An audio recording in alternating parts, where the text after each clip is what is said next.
कष्ट निवारण समिति की बैठक में बड़ा खुलासा, अस्पताल से 20 लाख मांगने का आरोप। शिकायतकर्ता महिला बीच बैठक से निकली। आयुष्मान अस्पताल की ऑडियो रिकॉर्डिंग सुनते ही बदले हालात।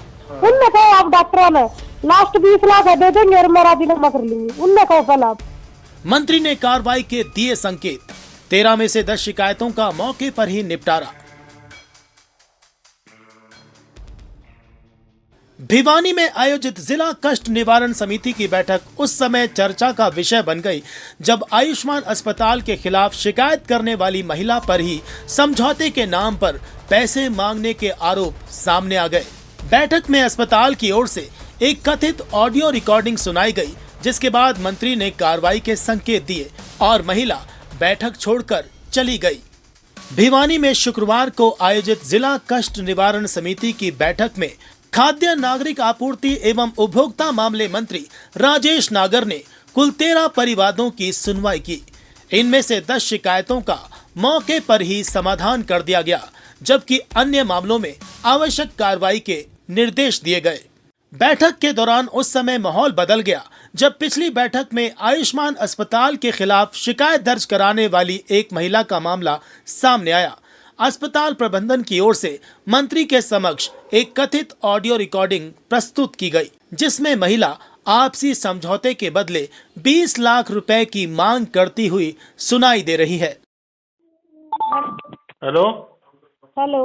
हाँ जी हाँ जी हाँ जी चाचा बताओ क्या कर रहा है? एप्लीकेशन ले रही है इनका सीएमओ का लगा दे। आप कहाँ मिलोगे? मैं आ जाऊँ कहाँ पर हो आप नो बताओ चाचा जी, आप लोगों को हॉस्पिटल का नाम नहीं आना चाहिए। चलो हॉस्पिटल का नाम हट भी जावा तो आप इनने कहो नोटिस दे रखे है ना आपका। आप एक बार कहाँ मिलोगे? मैं आऊँगा एक बारी मारने। मैं तो फिलहाल घर नहीं हूँ। घर में वहीं पर है, मैं हूँ। हाँ सुनो चाचा सुनो, पहले बात सुनो। मैं आप उनने कहो जिनने मैं परेशान करी थी, आप उनने कहो नोटिस दे रखे हैं चाचा आप सही, क्योंकि मैं भी नहीं चाहती खाम का हॉस्पिटल का लाइसेंस रहे तो दिक्कत हो आपको, क्योंकि इस एप्लीकेशन में आपने पढ़ा दूंगी सारी लिख रखी है इसमें। और सीएमओ तो बात हुई है, सीएमओ ने बुलाया जब बैठ के भाई सारा राजीनामा बेटा एक बार करके देख ले, हम तो ठीक है, नहीं तो फिर मैं कार्रवाई करूंगा तड़का। ठीक है मैं सीएमओ का पाई हूँ। ये आ जाऊँ आपके पास। सुनो चाचा पर आप आने की कोई दिक्कत नहीं, मैं लड़ती नहीं, लेकिन आप उनने कहो सुनो मैं तो हूँ, बाद में मैं एक बार मम्मी की तबीयत खराब है करना चाहूंगी। आप उनने कहो, मैं आपने कुछ नहीं कहती, आप उनने कहो नोटिस दे रखा है, यह बात सीएमओ ने कहा नोटिस दे रखा है 25 लाख का, उन जिनने मैं परेशान करी हूँ ना चाचा, उनने कहो आप डॉक्टरों ने लास्ट 20 लाख दे देंगे और मैं राजीनामा कर लूंगी। उनने कहो पहले आप। रिकॉर्डिंग सुनने के बाद मंत्री राजेश नागर ने मामले में कड़ी कार्रवाई और एफआईआर दर्ज किए जाने की संभावना जताई। इसके बाद संबंधित महिला बैठक को बीच में छोड़कर ही चली गई। मामले की सत्यता और आगे की कार्रवाई संबंधित एजेंसियों की जांच के बाद ही स्पष्ट होगी। बैठक के बाद मंत्री राजेश नागर ने कहा कि प्रदेश में सार्वजनिक वितरण प्रणाली को मजबूत करने के लिए करीब 4000 नए राशन डिपो आवंटित किए जाएंगे।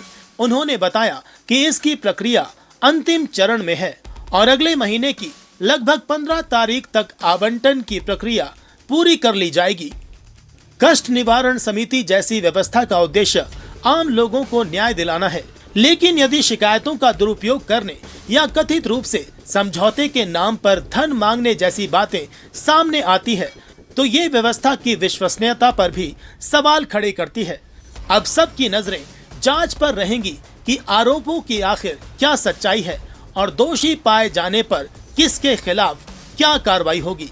क्लिक इंडिया न्यूज के लिए अभय ग्रेवाल की रिपोर्ट। नमस्कार। आयुष्मान के एक नोडल अधिकारी को सस्पेंड किया के आदेश दिए थे, लेकिन आज उस मामले में नया मोड़ आया है। देखो, जो उन्होंने पिछली बार जो सच्चाई थी वो निकल के नहीं आई थी, और अब जैसे रिकॉर्डिंग जो दिखाई गई सुनाई गई उसमें लगात की भाई जो शिकायत करता है उसकी जो बात सही नहीं थी और वो एक तरह से ब्लैकमेलिंग ही कर रही थी, तो उसी के तहत उसको वार्निंग देकर छोड़ दिया गया और जो सच्चाई है अब निकल कर आई है। सर, व्यवस्थाएं ठीक होगी तो आपका डिपार्टमेंट है खाद्य आपूर्ति विभाग क्या कहेंगे? देखो, पहले भी अगर जब ये युद्ध की स्थिति के बाद भी कहीं से भी कोई शिकायत एलपीजी की नहीं आई, क्योंकि कहीं से भी कोई एलपीजी की कमी नहीं रही। और जिस तरह से अब हालात सुधर रहे हैं और सुधर जाएंगे तो उसके बाद फिर से एक बैठक की जाएगी और ये केंद्र डिसाइड करता है कि भाई इसकी सप्लाई कैसे हो, कहाँ और किस तरह से हो। 25 दिन पहले अप्लाई कर सकेंगे सर? अभी ये जो डिसीजन केंद्र लेता है, जैसे डिसीजन आएगा सबको सूचित कर दिया जाएगा। अपराध को लेकर काफी सवाल उठ रहे हैं, क्या मानते हैं अपराध पर लगाम लग पाएगी या ऐसे चलेगा? देखो, इस तरह की कई शिकायत फरीदाबाद में भी आई थी और उसको जो भी उसमें मिला उसकी सच्चाई को लिखा और गिरफ्तारी भी कई की गई। अगर यहाँ से भी कोई इस तरह की कोई शिकायत आई है तुरंत कार्रवाई भी की जाए। सर, अनाज वितरण को लेकर के क्या आपके डिपार्टमेंट में नए कोटे दिए जाएंगे? कैसी कोई व्यवस्था पाइपलाइन में? बिल्कुल बिल्कुल, जल्दी अगले महीने की मुझे लगता है, उम्मीद है 15 तारीख तक 4000 के करीब नए डिपोज अलॉट किए जाएंगे और उसकी प्रक्रिया बहुत तेज़ी से चल रही है और जल्दी पूरी होने के बाद ये अलॉट किए जाएंगे। सर, हरियाणा मंत्रिमंडल में फेरबदल की बात हो जा रही है। ये आज हम गिरवेस के लिए आए हैं। सर, एक क्वेश्चन था व्यवस्था के को लेकर के था। सर, एक परिवार था शंका देवी बापुरा से, उस महिला ने कहा था कि 10,000 रुपये की रिश्वत मांग रहा है। क्या व्यवस्था में ये सवाल नहीं पूछा जाना चाहिए था कि 10,000 रुपये कौन मांग रहा था, जबकि आज सारी बातें हुई? कमेटी ये बना दी गई है उसके लिए और कमेटी जो भी डिसीजन देगी उसके बाद उसका एक्शन लिया जाएगा।